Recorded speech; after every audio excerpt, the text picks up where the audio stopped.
దానియేలు గ్రంథంలో నుండి ఈ దినము కొరకైన దేవుని వాగ్దానాన్ని మనం చదువుకుందాం. దానియేలు గ్రంథము 12వ అధ్యాయము 3వ వచనం. Book of Daniel chapter 12 and verse 3. బుద్ధిమంతులైతే ఆకాశ మండలములోని జ్యోతులను పోలిన వారై ప్రకాశించెదరు. నీతి మార్గమును అనుసరించి నడుచుకొనున్నట్లు ఎవరు అనేకులను త్రిప్పుదురో వారు నక్షత్రము వలె నిరంతరము ప్రకాశించెదరు. ప్రార్థన చేసుకుందాం. పరిశుద్ధురానికి స్తోత్రాలయ్యా, ఈ క్లుప్త సందేశం ద్వారా మీరు మాతో మాట్లాడండి, మా హృదయాలను మండించండి, రగిలించండి. యేసునామమున ప్రార్థిస్తున్నాం తండ్రి, ఆమెన్. ఇంకొకసారి అందరం కలిసి చదువుకుందాం. దానియేలు గ్రంథము 12వ అధ్యాయము 3వ వచనం. బుద్ధిమంతులైతే ఆకాశ మండలములోని జ్యోతులను పోలిన వారై ప్రకాశించెదరు. నీతి మార్గమును అనుసరించి నడుచుకొనున్నట్లు ఎవరు అనేకులను త్రిప్పుదురో వారు నక్షత్రము వలె నిరంతరము ప్రకాశించెదరు. ఇక్కడ ఈ వచనంలో 2 భాగాలు మనం చేసుకున్నట్లయితే ఆఖరు భాగంలో నక్షత్రము వలె ప్రకాశించెదరు అనే మాట వ్రాయబడింది.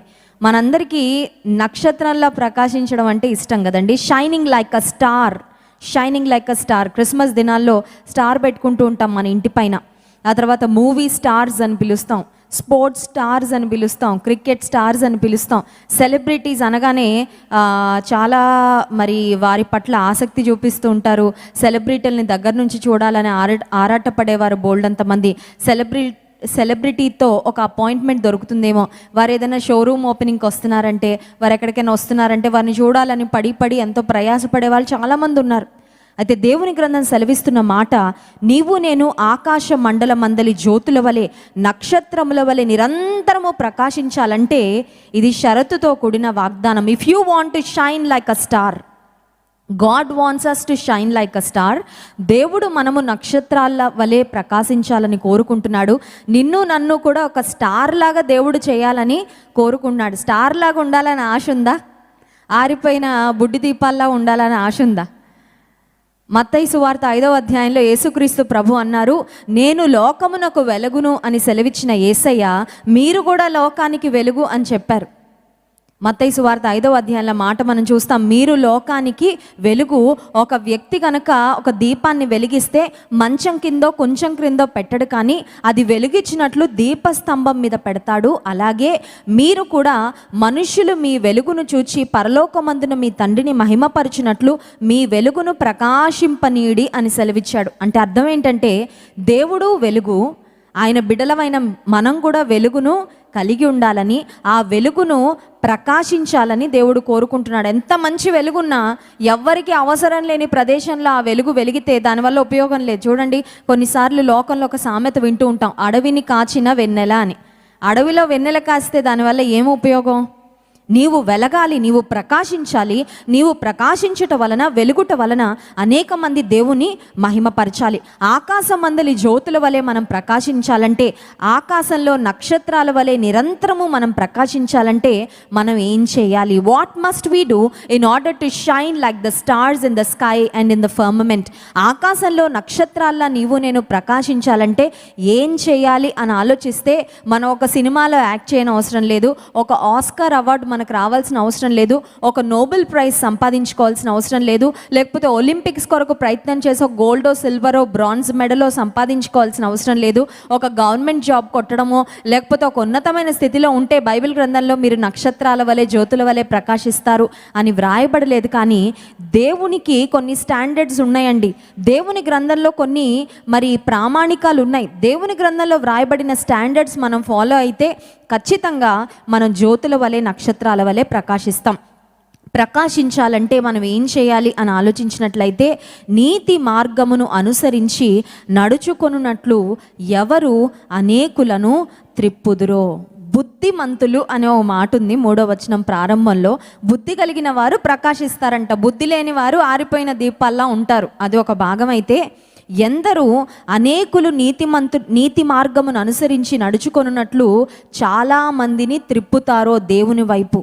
దేవుని వైపు మనం తిరగడం ప్రాముఖ్యం, కానీ దేవుని వైపు అనేక మంది త్రిప్పబడినట్లుగా మనము ప్రయాసపడడం కూడా ప్రాముఖ్యం. దేవుడు కోరుకుంటుంది ఏంటంటే మనం ఒక్కరమే ప్రకాశిస్తే ఆయనకి ఇష్టం లేదు, కానీ వెలిగించబడిన దీపాలుగా ఉన్న మనము ఆరిపోయిన అనేక దీపాలను వెలిగించాలని దేవాతి దేవుడు కోరుకుంటున్నాడు. ఈ అంత్య దినాల్లో ఆత్మల భారము కలిగిన విశ్వాసులంగా మనందరం ఉండాలి. ఒకవేళ మన కుటుంబంలో మీ యొక్క భర్త గారు కానీ మీ బిడ్డలు కానీ ఇంకా దేవుని తెలుసుకోకపోయినట్లయితే, మీ తల్లిదండ్రులు ఇంకా దేవుని అంగీకరించకుండా ఉన్నట్లయితే వారి పట్ల భారము నీవు కలిగి ఉండాలి. సో ఆత్మల భారం కలిగిన వారు, ఆత్మల భారం లేక ఆత్మలు దేవునిలో స్థిరపడాలి, దేవుని మందిరానికి రావాలి, దేవుని మాట వినాలి, రక్షణ మార్గంలో స్థిరపడాలనే ఆశ ఆసక్తి నీకు ఉన్నట్లయితే నశించిపోతున్న ఆత్మల కొరకు మొదటగా మనం ప్రార్థన చేస్తాం. రెండవదిగా, నశించిపోతున్న ఆత్మలు దేవుని సువార్త వినున్నట్లుగా వారిని దేవుని సన్నిధికి మనము ఆహ్వానిస్తాం. ఒకవేళ దేవుని సన్నిధికి వారిని ఆహ్వానించడానికి అవకాశం లేకపోతే నీ ఉన్న చోటే వారితో నీ సాక్ష్యం ద్వారా, నీకు తెలిసిన మాటలు, నీకు తెలిసిన అనుభవాల ద్వారా దేవుని సువార్త నీవు ఖచ్చితంగా ప్రకటించవచ్చు. చిన్నప్పటి నుంచి సండే స్కూల్లో ఏసే గురించి అందరికీ చెప్పాలి, నరకానికి వెళ్లకుండా అందరినీ మరి దేవుని కొరకు సంపాదించాలని బాగా నూరిపోయడం వల్ల నేను నా చైల్డ్హుడ్ డేస్లో నాకు బాగా గుర్తుంది. 4th, 5th, 6th క్లాస్ చదువుతున్నప్పుడు నేను స్కూల్లో రీసెస్, మనకి ఇంటర్వెల్ వస్తుంది కదండి, ఇంటర్వెల్ వచ్చిన, స్పోర్ట్స్ పీరియడ్ వచ్చిన, ఆ స్పోర్ట్స్ పీరియడ్లో కూడా కాసేపు అందరూ ఆడుకున్న తర్వాత అలసిపోయి అలా లాన్ మీద కూర్చుని ఉంటే మా ఫ్రెండ్స్కి నేను బైబిల్ స్టోరీస్ మొదలు పెట్టి చెప్తూ ఉండేదాన్ని. బైబిల్లో ఇలా వ్రాయబడింది, బైబిల్లో ఈ చరిత్ర ఉంది, బైబిల్లో ఈ విషయం ఉందని మా ఫ్రెండ్స్కు చెప్తూ ఉండేదాన్ని. ఆ తర్వాత ఇంటర్మీడియట్లో మా అమ్మ నాన్న నన్ను హాస్టల్లో వేశారనమాట. ఇంట్లో ఉంటే సరిగ్గా చదవను, హాస్టల్లో అయితే వాళ్ళు బాగా రుద్దుతారని హాస్టల్లో పడేస్తే, ఆ హాస్టల్లో కూడా కరెంటు పోగానే ఇదే మొదలు పెట్టేదాన్ని అనమాట. నా చుట్టూ ఎంతమంది ఉంటే వారందరినీ కూర్చోబెట్టి బైబిల్లో ఏదో ఒక సంఘటన గురించి చెప్తూ ఉండేదాన్ని. కొంతమంది అలా చెప్పినందుకు నన్ను పిచ్చిదానిలా చూసేవారు, కొంతమంది ఏమో నన్ను ద్వేషించేవారు, కొంతమంది నా మీద మా మేనేజ్మెంట్కి కూడా కంప్లైంట్ చేస్తారు. ఏమనంటే, ఈ అమ్మాయి అందరినీ మత మార్పిళ్ళు చేసేస్తుందని. యేసుక్రీస్తు ప్రభు మతము కాదు, యేసుక్రీస్తు ప్రభు నిజమైన వెలుగు లోకములో ఉండెను, అది ప్రతి మనిషిని వెలిగించుచూ వచ్చినని దేవుని గ్రంథం సెలవిస్తుంది.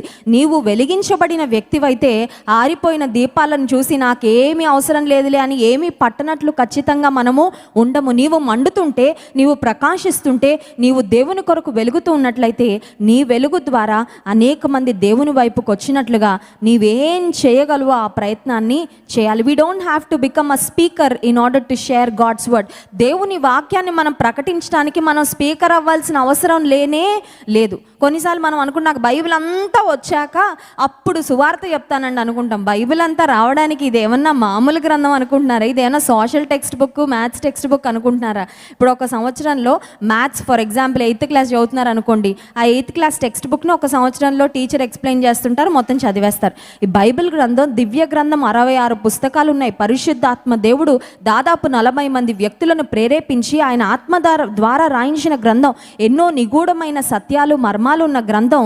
ఈ జీవితకాలం అంతా మనం బైబిల్ని అధ్యయనం చేసినా ఇంకా మనం దేవుని గురించి తెలుసుకోవాల్సిన అంశాలు చాలా ఉంటాయి. బైబిల్ మొత్తం ఫర్ ఎగ్జాంపుల్ ఆ అట్ట స్టార్టింగ్ కవర్ నుంచి ఈ కవర్ వరకు మనం కంఠస్థం చేసినా కూడా మనకు బైబిల్ అంతా వచ్చినట్లు కాదు. కంఠస్థం చేయడం, by hearting God's word is one thing and understanding God's word is another thing. బైబిల్ను కంఠస్థం చేయడం ఒక భాగం అయితే, బైబిల్లోని లోతైన సత్యాలను గ్రహించడం అది ఇంకొక విధానం. అది పరిశుద్ధాత్మ దేవుడు మనకి రివీల్ చేస్తే తప్ప, అనేక మంది ఆత్మపూర్ణులైన దైవజనులు అందిస్తున్న వర్తమానాలు వింటే తప్ప దేవుని గ్రంథంలోని శ్రేష్టమైన అంశాలు మనకు అర్థము కాదు. మోకాళ్ళ ప్రార్థన ద్వారా దేవుని సన్నిధిలో గంటలు ఆయన వాక్యాన్ని అధ్యయనం చేస్తున్నప్పుడు పరిశుద్ధాత్మ దేవుడు నీకు అన్నీ మరి విపులంగా దేవుని గ్రంథంలోని మాటలు నేర్పిస్తారు. అంతా నేర్చుకున్నాక, నాకు అంతా తెలిసాక అప్పుడు చెప్దామని నువ్వు వెయిట్ చేయాల్సిన అవసరము లేదు. నీకు దేవుని గురించి ఏం తెలుసో, యెహోవా ఉత్తముడని రుచి చూచి తెలుసుకొనుడని దేవుని గ్రంథం సెలవిస్తుంది. నీ అనుభవంలో what is Jesus to you? Yesayya నీకు ఎవరు? యేసయ్య అంటే నీకేం అర్థమైంది అది చెప్పు చాలు. యేసయ్య నీకేం మేలు చేశాడో అది చెప్పు చాలు. ప్రతి దినము మందిరానికి వచ్చినప్పుడల్లా దైవజనులు అనేక మంది జీవితాల్లో దేవుడు ఏం మేలు చేస్తున్నాడో అవి వింటున్నాం. వాటిని పంచుకో చాలు. వాటి ద్వారా వారు కూడా దేవుని యందు విశ్వాసం ఉంచితే, వారు రక్షణ పొందితే నిన్ను కూడా దేవుడు ఆ స్టార్స్ లిస్ట్లో జాయిన్ చేసేస్తారనమాట. హల్లెలూయా. ఆకాశ మండలమందలి జ్యోతుల వలె, నక్షత్రముల వలె ప్రభు కొరకు మనము ప్రకాశించాలని దేవుడు కోరుకుంటున్నారు. ఈ రాత్రికాల సమయంలో నీ స్థితి ఎలా ఉంది? అసలు నీవు వెలిగించబడ్డావా? నీవు వెలిగించబడితే నీ నుండి వస్తున్న వెలుగు కనీసం నీకన్నా సరిపోయేటట్లుందా, లేకపోతే వేరే వాళ్ళని వెలిగించడానికి సరిపోయేటట్లుగా ఉందా? కొన్నిసార్లు చూడండి, కొన్ని దీపాలు ఉంటాయి, ఏదైనా క్యాండిల్స్ వెలిగించాలనుకున్నప్పుడు, ఇప్పుడు మన చేతిలో ఉన్న క్యాండిల్కే చాలా చిన్న లైట్ ఉందనుకోండి, దాంతో ఇంకో క్యాండిల్ వెలిగిస్తున్నప్పుడు ఇది కూడా ఆరిపోద్ది. ఎందుకంటే దీనిలోనే ఫ్లేమ్ లేదు, దీనిలోనే స్పార్క్ లేదు. దేవుని కొరకు అందుకే ప్రతి దినము మనం ప్రార్థన చేస్తుంటాం, నీ కొరకు జ్వాలల వలె మేము మండాలయ్య, ప్రజ్వలించే జ్యోతులుగా మమ్మల్ని చేయండి. అంటే అర్థం ఏంటంటే, మనలో ఉన్న మంట, మనలో దేవుని కొరకైన ఆసక్తి, దాహము, దప్పిక ఎప్పుడైతే ఒక ఫ్లేమ్ వలె, ఒక నిప్పు వలె, ఒక అగ్ని వలె మండుతామో అనేక మందిని మనము వెలిగించగలము. దాని ద్వారా అనేక మందిని దేవుని మార్గంలోకి తిప్పడం, సువార్త చెప్పడం మన బాధ్యత, వారిని ఆకర్షించడము దేవుని బాధ్యత. హల్లెలూయా. కొన్నిసార్లు ఎలా ఉంటుందంటే, మన ప్రయత్నం మనం చేస్తూ ఉంటాం కానీ ఎవ్వరు కూడా రెస్పాండ్ అవ్వరు.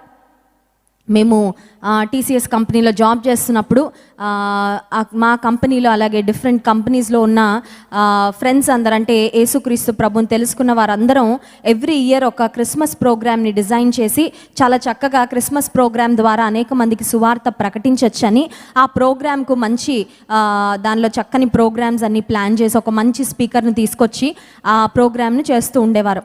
ఒకసారి మరి డిసెంబర్ మంత్ వచ్చింది. ఆ ప్రోగ్రామ్ కొరకైన ఇన్విటేషన్ కార్డ్స్ అన్నీ ప్రింట్ అయ్యాయి. నేను యూజువల్గా ఆఫీస్లో ఎక్కువ మందితో మాట్లాడను. అయితే క్రిస్మస్ ప్రోగ్రామ్ కొరకు ఇన్వైట్ చేయడానికని నా చుట్టూ క్యూబికల్స్లో ఉన్నవారు ఒక్కొక్కరి దగ్గరికి వెళ్ళి ఇన్విటేషన్ కార్డు ఇచ్చి, ఈ నెల పలానా తారీఖున ఒక మంచి క్రిస్మస్ ప్రోగ్రామ్ ఉందండి, తప్పకుండా రండి, మంచి ప్రోగ్రామ్స్ ఉంటాయి, you'll have a good time, మీరు మంచి సమయాన్ని కలిగి ఉంటారు, రండి అని పిలుస్తుంటే కొంతమంది ఏమో తీసుకుంటున్నారు, మరి కొంతమంది ఏమో మొహమాటానికి తీసుకుంటున్నారు.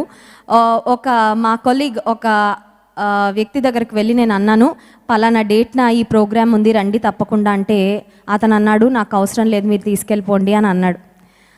అంటే నిజానికి అది ఎలా ఉందంటే, చెంప మీద ఒకటి ఇచ్చినట్టు ఉందన్నమాట. మనం రిజెక్షన్ తీసుకోలేం కదా, మనం రిజెక్షన్ తీసుకోలేం. ఎవరికైనా వెళ్ళి మనం ఏదైనా ఇస్తే నాకు అవసరం లేదు వెళ్ళిపో అన్నారు అనుకోండి, బాధ కలుగుతుంది. ఆ సమయంలో నేను ఒకటే అనుకున్నాను, ప్రభువా, సువార్త చెప్పడం మా వంతు, వారు నీ మాటను స్వీకరిస్తారా లేదా అన్నది వాళ్ళ ఇష్టం, అది నా బాధ్యత అయితే నేను చేశాను. I'm free that I have done my responsibility. నేనైతే నేను చేయగలిగింది నేను చేశాను, నేను చేయగలిగిన ప్రయత్నం నేను చేశాను. ఆ తర్వాత వారు మరి విస్మరిస్తారా, వారు అంగీకరిస్తారా అన్నది వారికే.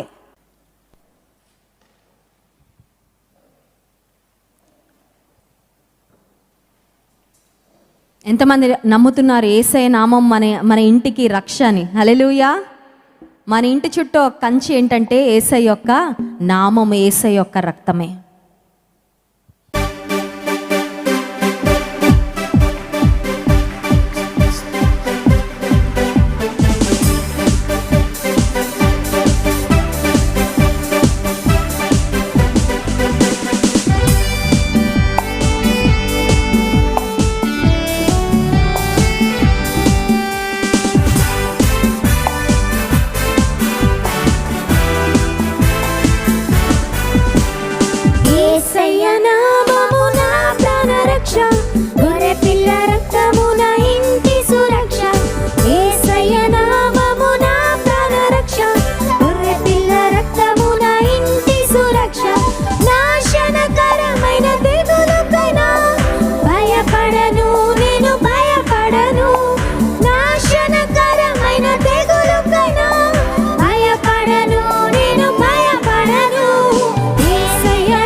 రోగ భయం, మరణ భయం యేసు నామములో తొలగిపోతుంది. ఏ భయానికి చోటు లేదు.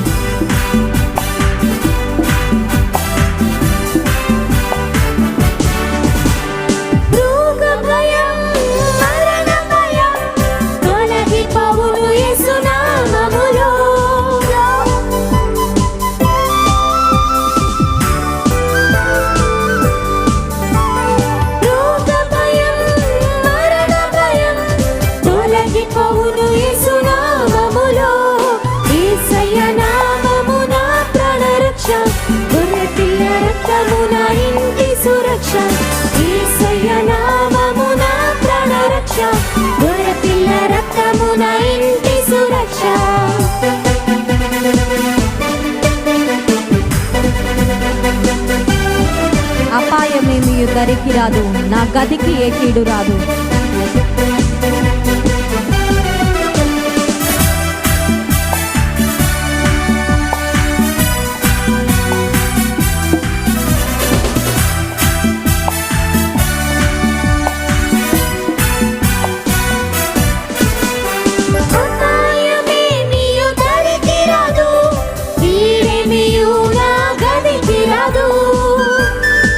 పాడదాం. ఏ అపాయము రాదు, దేవుడు నాకు తోడుండగా.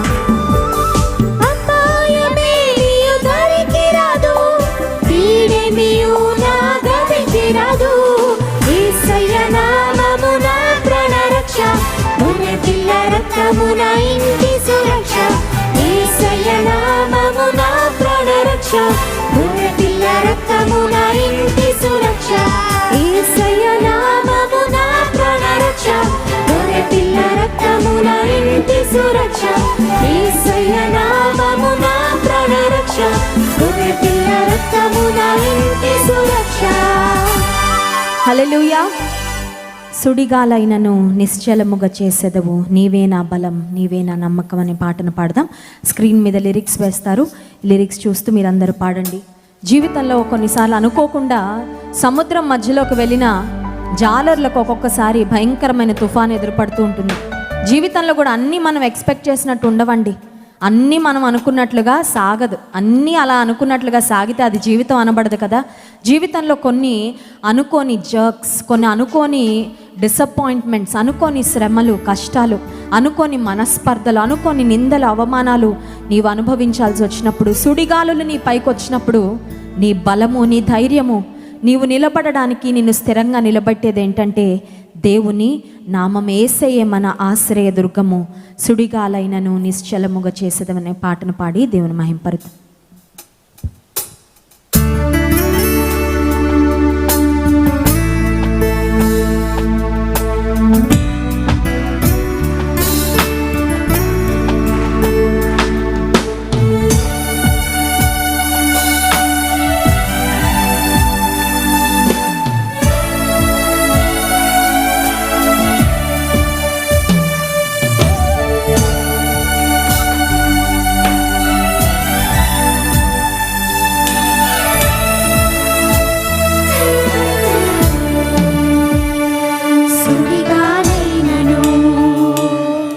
నిశ్చలముగా చేసేదవు, నీవే నా బలం, నీవే నా నమ్మకం.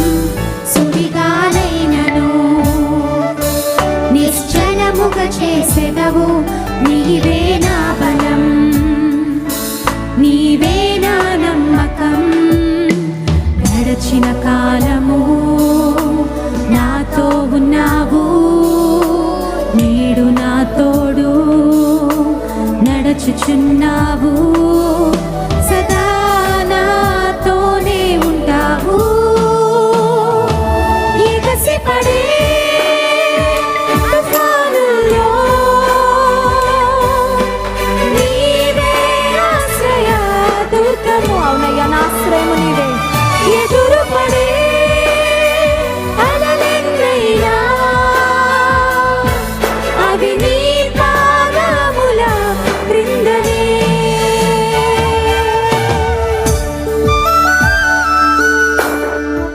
ఒకవేళ వ్యాధి నిన్ను చుట్టినా లెమ్మని సెలవిస్తాడు, నిన్ను లేపి నిలుపుతాడు, స్వస్థపరుస్తాడు. ఆయన భయం చెందాల్సిన అవసరం లేదు, దిగులు పడాల్సిన అవసరం లేదు.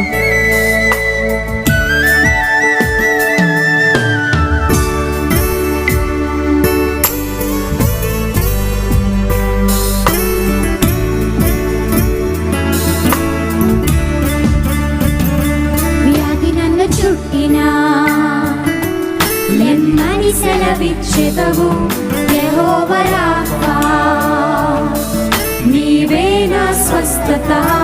వ్యాధి నన్ను చుట్టినా అవునయ్యా, నా స్వస్థపరిచే దేవుడు నీవే తండ్రి. సెలవిచ్చెదవు యెహోవా రాఫా, నీవే నా స్వస్థత. గడచిన కాలము నాతో ఉన్నావు, నేడు నా తోడు నడుచుచున్నావు, సదా నాతోనే ఉంటావు. ఎగసిపడే తుఫానుల్లో నీవే ఆశ్రయ దుర్గము. ఎదురుపడే అలలెన్నైనా అవి నీ పాదముల క్రిందనే. ఓ వ్యాధి నీ శిరస్సు వంగినే,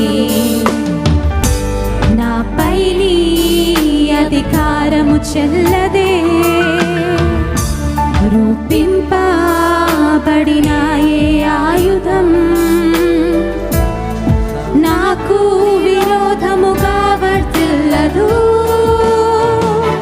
ఓ వ్యాధి నీ శిరస్సు వంగినే, నాపై నీ అధికారము చెల్లదే. రూపింపబడిన ఏ ఆయుధం నాకు విరోధముగా వర్తిల్లదు. ఎగసిపడే తుఫానుల్లో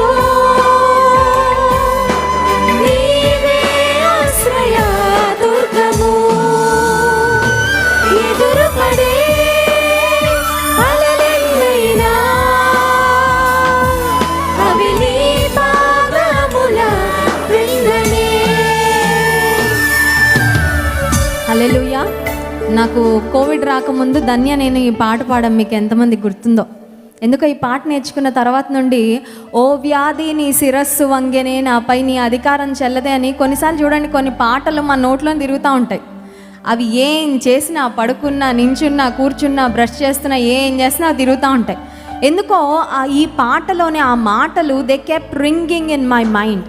ఎందుకో పాడుతూనే ఉన్నా, ఓ వ్యాధి నీ శిరస్సు వంగింది, నాపై నీ అధికారము చెల్లదు, నాకు విరోధంగా రూపించబడిన ఏ ఆయుధము వర్ధిల్లదు. అది పాడుతూ ఉన్నప్పుడే అనుకున్నాను, ఇంతలా నా మైండ్లో తిరుగుతుంది, ఏదైనా వ్యాధి వస్తుందేమో అని. కొన్నిసార్లు చూడండి, దేవుడు ముందే ప్రిపేర్ చేసేస్తుంటాడు. మనం ఊరికి వెళ్ళడానికి ముందే లగేజ్ ముందే సర్దేసుకున్నట్టు కొన్నిసార్లు ఆత్మీయ జీవితంలో మనం ఎదుర్కోబోయే పోరాటాల కొరకు ముందుగానే మనల్ని దేవుడు సిద్ధపరుస్తూ ఉంటాడు. హల్లెలూయా. God equips us for a battle that lies ahead of us. నీ ఎదురుగా ఏ సవాలున్నా దాన్ని ఎదుర్కోవడానికి ముందుగానే నిన్ను దేవుడు సిద్ధపరుస్తాడు. చూడండి, దావీదు భక్తుడు నా ప్రాణమా యెహోవాను సన్నిధించని తన ప్రాణంతో చెప్పుకున్నాడు.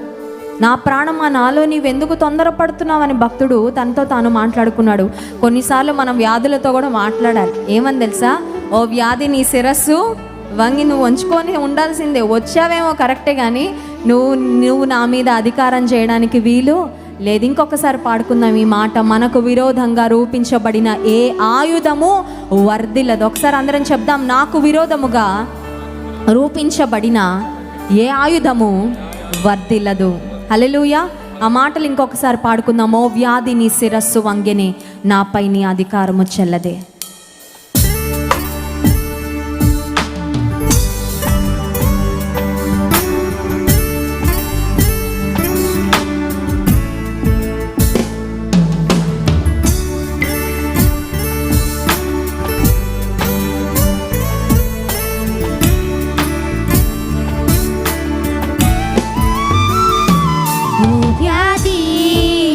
శిరస్సు వంగినే,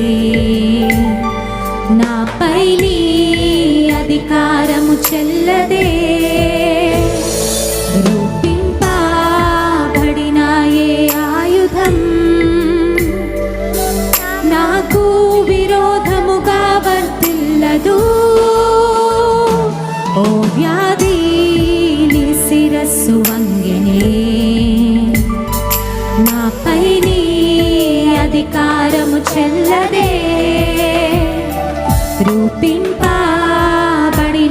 ఏ ఆయుధం నాకు విరోధముగా వర్తిల్లదు. ఎగసిపడే తుఫానుల్లో నీవే ఆశ్రయ దుర్గము. ఎదురుపడే అలలెన్నైనా అవి నీ పాదముల క్రిందనే.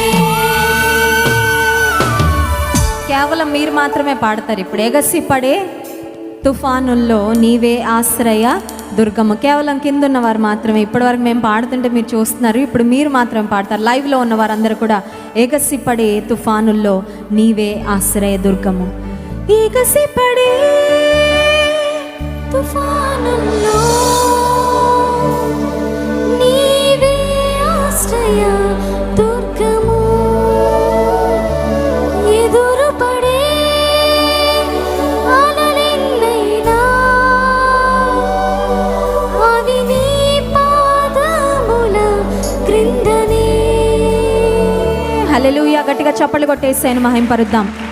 ఏ శ్రమ అయినా, ఏ హింస అయినా, ఏ నింద అయినా, ఏదొచ్చినా నిన్ను ముంచేయడానికి రాలేదు. దేవుని పాదాల క్రిందే ఉన్నాయి. అపవాదిని కూడా మన పాదముల క్రింద శీఘ్రముగా చితక దొరుకుతామంట. దేవుడు చితక దొరికిస్తానని వాగ్దానం చేశారు. పరిశుద్ధానికి స్తోత్రాలయ్యా. రాత్రికాల సమయంలో నీవు మాకు ఇచ్చిన ఈ చక్కని సమయాన్ని బట్టి స్తోత్రాలు నాయనా. నీవే మా సంరక్షకుడో ప్రభా, మమ్మల్ని కాపాడే దేవుడో ప్రభా, నీకు స్తోత్రాలు. ఇశ్రాయేలును కాపాడువాడు కునుకడు నిద్రపడని వాగ్దానం చేసినట్లుగా ప్రతి క్షణం మమ్మల్ని కాపాడుతున్నావు ప్రభా, నీకు స్తోత్రాలు. నీ రక్షణ కంచె, నీ రక్తపు కంచెను మా చుట్టూ వేస్తున్నావు ప్రభా, నీకు వందనాలు తండ్రి. నీ సురక్షితమైన రెక్కల నీడలో మమ్మల్ని భద్రపరచండి. లెక్కకు ఏ ఒక్కరు తక్కువ కాకుండానట్లుగా ప్రభా, సంఘంలోని ప్రతి కుటుంబాన్ని, ప్రతి బిడ్డను, ప్రతి యవన తమ్ముడిని, చెల్లెమ్మను, ప్రతి చంటి బిడ్డను నాయన, ప్రతి చిన్న బిడ్డను, వృద్ధాప్యంలో ఉన్న నాయన, మరి ప్రతి ఒక్కరిని, ప్రతి సహోదరిని, ప్రతి పురుషుని చేతికి అప్పగిస్తున్నాను ప్రభా. ప్రతి ఒక్కరిని సంరక్షించండి అయ్యా. తుఫానులు, అలలు ఎగసి ఎంతమంది కలవరంతో ఉన్నారో ప్రభా. ఆనాడు గాలిని, తుఫానును అణచివేసిన దేవుడో ప్రభా. నిమ్మల మౌనని సెలవివ్వగానే అంత నిమ్మల పడిపోయిందయ్యా. Lord, we thank you Jesus, because you are still in control. మా జీవితంలో ఎదురయ్యే తుఫాన్లన్నీ నీ స్వాధీనంలో ఉన్నాయి కనుక స్తోత్రాలయ్యా. ఆనాడు తుఫానును నిమ్మలపరిచిన దేవుడు, వ్యాధులను నిమ్మలపరచండి, కరోనా వైరస్ను నిమ్మలపరచండి అయ్యా. అనారోగ్యాల్లో, కష్టాల్లో, శ్రమల్లో, ఆర్థిక ఇబ్బందుల్లో, మానసికమైన సంఘర్షణలో, మానసికంగా నలుగుడు గుండా ఎంతమంది వెళ్తున్నారో వారందరికి కావలసిన నిమ్మళత్వాన్ని, నెమ్మదిని దయచేయండి ప్రభా. ఈ రాత్రికాల సమయంలో బలమైన నీ సందేశమును నీ సింహాసనం నుండి రిలీజ్ చేయమని వేడుకుంటున్నాను. పరిశుద్ధాత్మదేవ, బలమైన నీ అభిషేకము, నీ సంచారమును కోరుకుంటున్నాం ప్రభా.